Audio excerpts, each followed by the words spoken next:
destruction of the middle class. Now, in conclusion, though, let's say a couple of words about this Christmastide and what this means. Also, let's think about what does Christmas mean for economic development, because it does. I urge you, first of all, go to tarpley.net. The new tarpley.net, which should be up by the time this goes on, has that economic program, 30 million jobs for the United States and the U.S. as a world leader in a world recovery.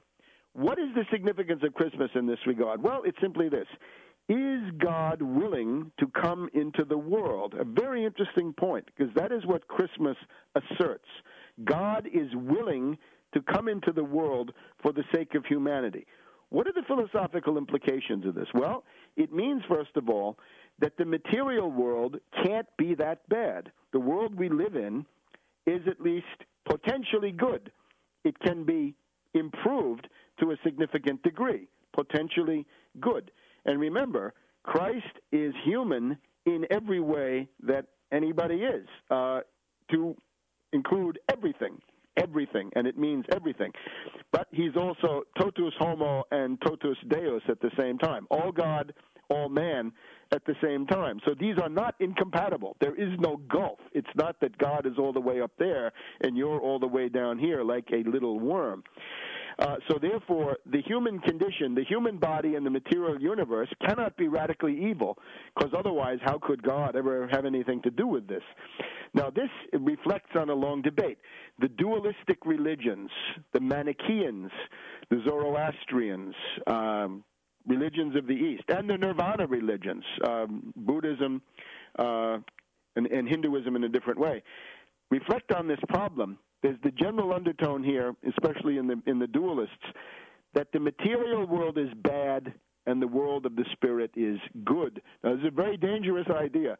This idea is strongly present in Luther, and it has found its way into Protestantism to a significant degree.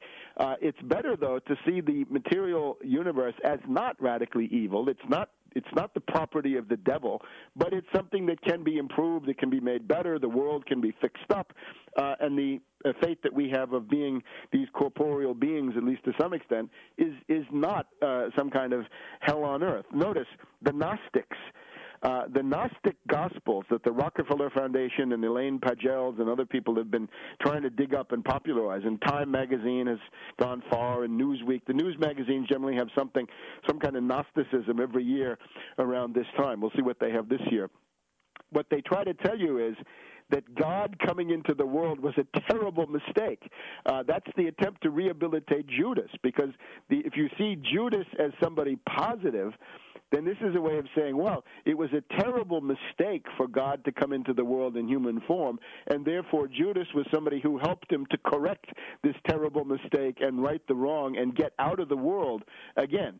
If the goal of God is to get out of the world at all costs, which seems to be what Buddhism suggests, then that doesn't reflect too well on the rest of us who have to be in here. So the result of all this, I think, is a position which says economic development is possible.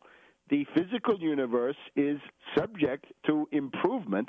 It's not radically evil. We can fix it up. We can make it better. Maybe we can't make it perfect, certainly not.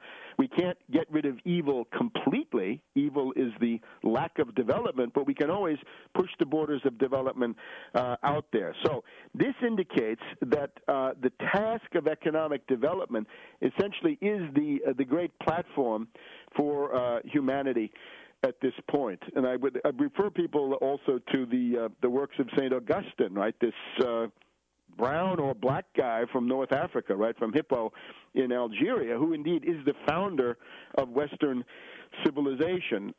He's telling us, I think, that it doesn't make sense to sit around contemplating the end of the world, right? A lot of people said with the sack of Rome in 410 A.D., the world has come to an end, or the end time is at hand. And the answer of St. Augustine to that is it's ridiculous to sit around and try to think about that.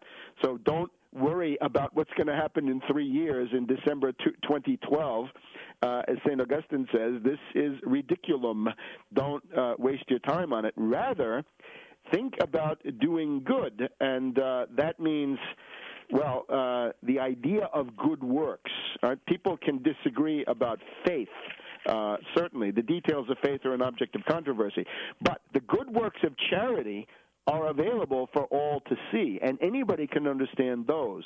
And therefore, bona opera, good works, this is the great need of the time. And what does bona opera mean? What does good works mean? Well, the big ones, the great projects of world economic infrastructure, right? The Nile-Congo, the Cape to Cairo, the Dakar to Djibouti, the Mekong project, the Ganges-Brahmaputra project, the Indus project, the Tennessee Valley Authority for the Helmand River, and on, right? The new Panama Canal or canals, the Kra Canal, and so forth.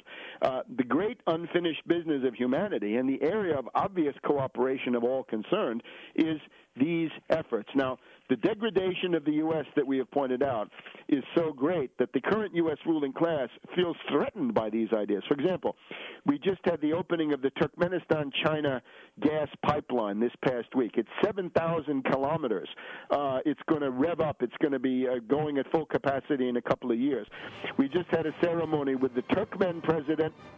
This is Berdi Mohammed, along with Hu Jintao of China, Karimov of Uzbekistan, Nazarbayev of Kazakhstan, to get this pipeline going. Everybody benefits. They get a common interest from it. Let's go from Iraq to Iran, through Pakistan, into China, and into India, and solve the problem of the subcontinent through a Marshall Plan of shared economic development. So that's my Christmas message, and Merry Christmas to all.